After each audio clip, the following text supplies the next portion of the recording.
Assalamualaikum warahmatullahi wabarakatuh.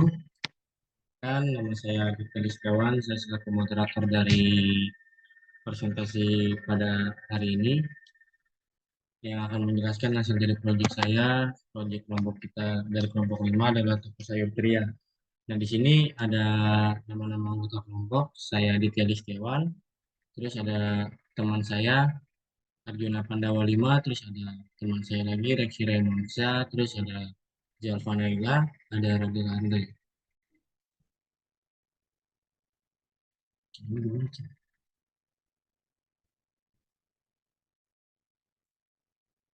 Baik, di sini saya akan menjelaskan latar belakang.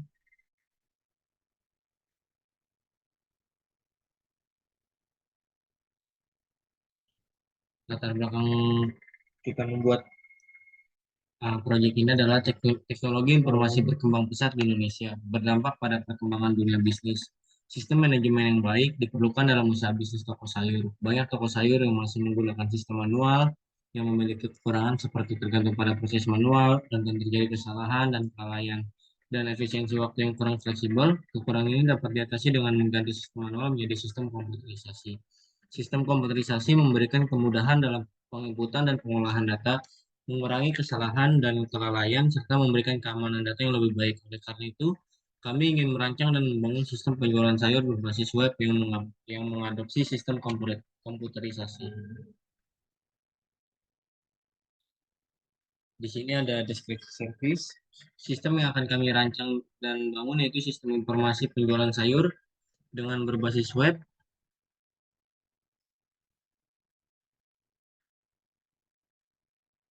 Dengan berbasis web,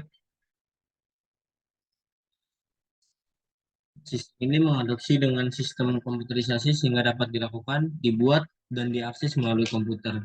Sistem ini dibuat juga menggunakan bahasa pemrograman HTML, CSS, JavaScript, dan juga menggunakan database MySQL. Sistem ini di dalamnya pada saat diakses di web memiliki tampilan desain dan fitur-fitur bagus guna mempermudah akses pengguna atau calon pelanggan yang ingin melakukan pemesanan sayur ataupun juga mempermudah untuk admin karyawan dalam mengelola seluruh data yang ada.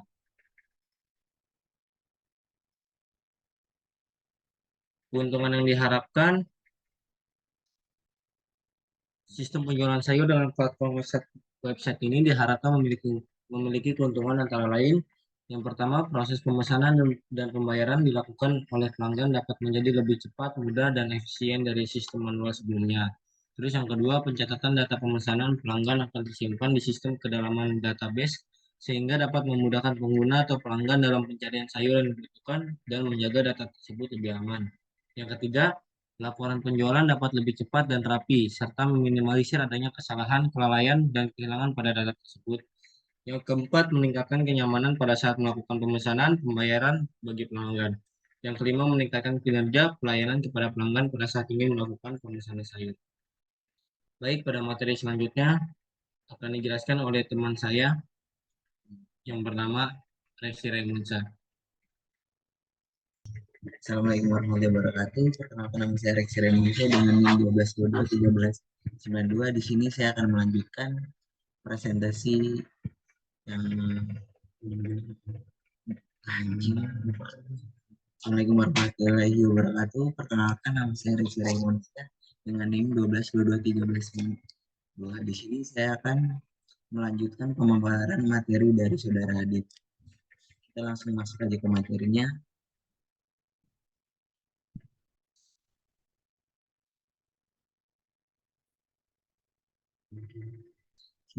Di sini saya akan menjelaskan tentang analisis proses berjalan. Proses bisnis 1, proses pemesanan. Pelanggan melakukan pemesanan sayur melalui berbagai saluran seperti situs web, telepon, atau langsung datang ke toko tersedia. Karyawan memberikan informasi tentang harga dan jenis sayur yang pelanggan inginkan. Karyawan memberikan daftar sayur yang tersedia untuk pelanggan tersebut.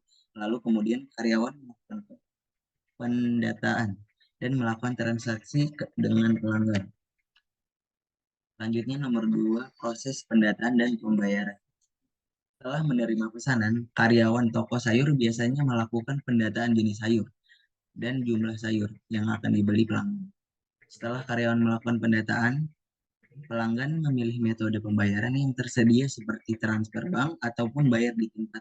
Kemudian pelanggan memberikan bukti pembayaran setelah karyawan menerima uang. Kemudian karyawan memverifikasi pembayaran yang telah dilakukan pelanggan. Karyawan membutuhkan kwitansi sebagai bukti melakukan transaksi pembelian yang dilakukan oleh pelanggan. Kemudian pelanggan menerima kwitansi sebagai bukti telah melakukan transaksi. Ketiga, ada proses pembuatan laporan setiap bulan. Karyawan akan membuat laporan penjualan yang akan diserahkan kepada pemilik.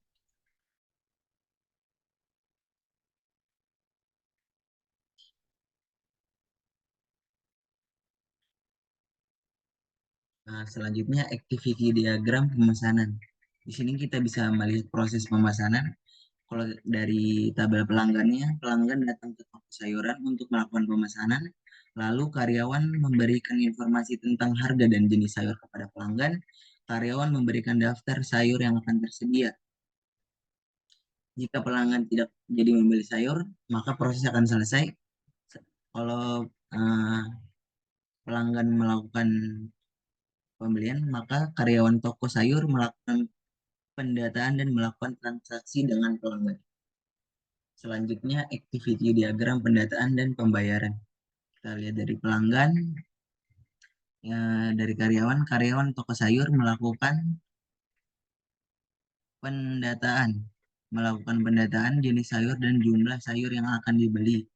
Pelanggan memilih metode pembayaran, terus menunjukkan bukti pembayaran, lalu karyawan melakukan verifikasi pembayaran yang telah dilakukan pelanggan. Selanjutnya, karyawan membuatkan kwitansi sebagai bukti transaksi. Pelanggan menerima kwitansi dan langsung selesai. Selanjutnya, aktivitas diagram pembuatan laporan, yaitu karyawan toko sayur membuat dokumen laporan transaksi penjualan sayur. Karyawan menyerahkan dokumen laporan transaksi penjualan sayur kepada pemilik, lalu pemilik menerima dokumen laporan transaksi penjualan toko sayuran dan karyawan. Materi selanjutnya akan dibawakan oleh teman saya, yaitu Rada Arif. Oke, Assalamualaikum warahmatullahi wabarakatuh. Saya akan melanjutkan materi selanjutnya, yaitu analisa kebutuhan sistem. Yang di sini ada admin dapat melakukan login, dan admin dapat mengelola sayur, admin dapat mengelola data user, dan selanjutnya admin mengelola data pelanggan, dan admin dapat mengelola data transaksi, admin dapat mengelola data pembayaran, mengelola laporan penjualan. Dan di sini ada pelanggan. Pelanggan dapat melakukan login dan dapat mencetak data transaksi, dan selanjutnya pelanggan dapat mencetak pembayaran.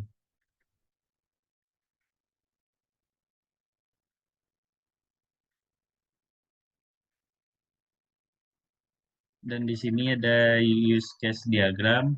Di sini ada karyawan dan selanjutnya bisa melakukan login, mengelola jenis sayur, mengelola data user, mengelola data pelanggan, dan mengelola data transaksi, mengelola data pembayaran, dan selanjutnya mengelola laporan penjualan.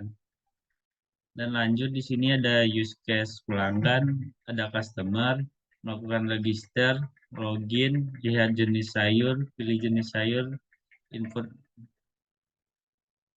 form pemesanan, dan memilih jenis pembayaran. Dan di sini ada ERD atau Entity Relationship Diagram. Di sini ada user, pembagiannya di sini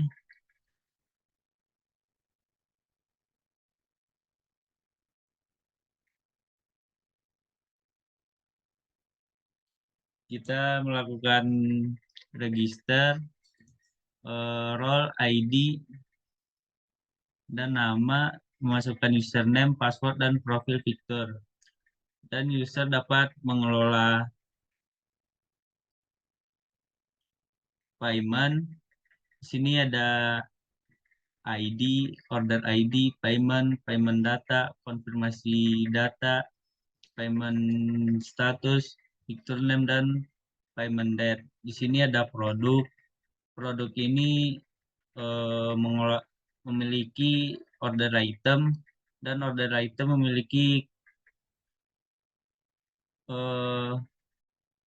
memiliki data customer, dan data customer ini berisi kontak, produk kategori, mengelola setting, dan kontak mengelola key session. Dan selanjutnya dari produk ini dia mengelola review, dan selanjutnya mengelola order, dan order mengelola data kontak. Dan selanjutnya materi LRS akan dilanjutkan oleh teman saya yaitu Arjuna Pandawa 5. Assalamualaikum warahmatullahi wabarakatuh. Perkenalkan, nama saya Arjuna Pandawa 5 dengan NIM 1222017. Di sini saya akan menjelaskan logika relation struktur atau disingkat LRS. Di sini kita memasuki table user di mana primary key-nya ada pada ID begin unsigned. Terus dia juga memiliki relasi, yaitu ada table order, customer, lalu table review. Lalu kita masuk table customer, di situ ada ID, user ID, name, phone number, address, dan profile picture. Terus juga di sini di orders itu orders juga mempunyai relasi dengan orders item, kupon, dan payment. Lalu di produk di dalam table ada ID kategori, SKU name, description, dan itu mempunyai relasi dengan produk kategori. Lalu di table setting dengan primary key ID pin 10, dia memiliki relasi dengan kontak. Dan di table terakhir ada key session, di dalamnya ada ID, IP address, timestamp, dan data. Dan slide berikutnya akan dibacakan oleh Naila. Assalamualaikum warahmatullahi wabarakatuh. Nama saya Zalfa Naila Rahmadanti dengan NIM 1222146. Saya akan melanjutkan kesimpulan toko sayur ceria ingin meningkatkan efisien operasional dan pelayanan dengan sistem informasi penjualan online yang efektif.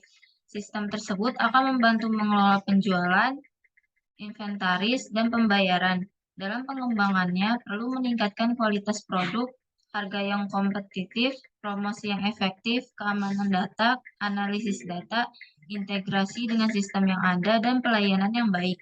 Tujuan akhirnya adalah meningkatkan keuntungan.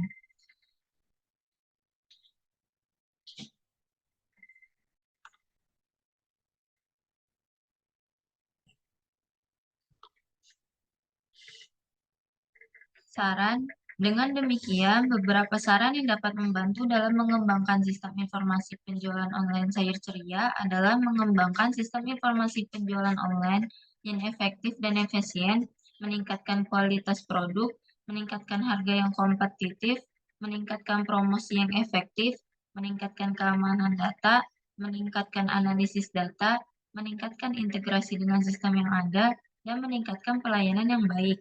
Adapun syarat-syarat yang ingin disampaikan sebagai berikut. Yang pertama, membaca sistem informasi penjualan online yang dapat membantu dalam mengelola penjualan, inventaris, dan pembayaran dengan lebih efektif dan efisien. Yang kedua, meningkatkan integrasi dengan sistem yang ada dengan menggunakan teknologi yang lebih baik. Dan yang terakhir, meningkatkan harga yang kompetitif dengan membandingkan harga dengan toko lain. Baik, terima kasih banyak untuk Ibu dosen, Ibu Herlina yang sudah memberikan kami kesempatan. Dan untuk teman-teman mahasiswa, untuk bagi yang mau bertanya, silakan mengajukan pertanyaannya di grup WhatsApp. Untuk presentasi pada waktu ini saya tutup. Terima kasih. Wassalamualaikum warahmatullahi wabarakatuh.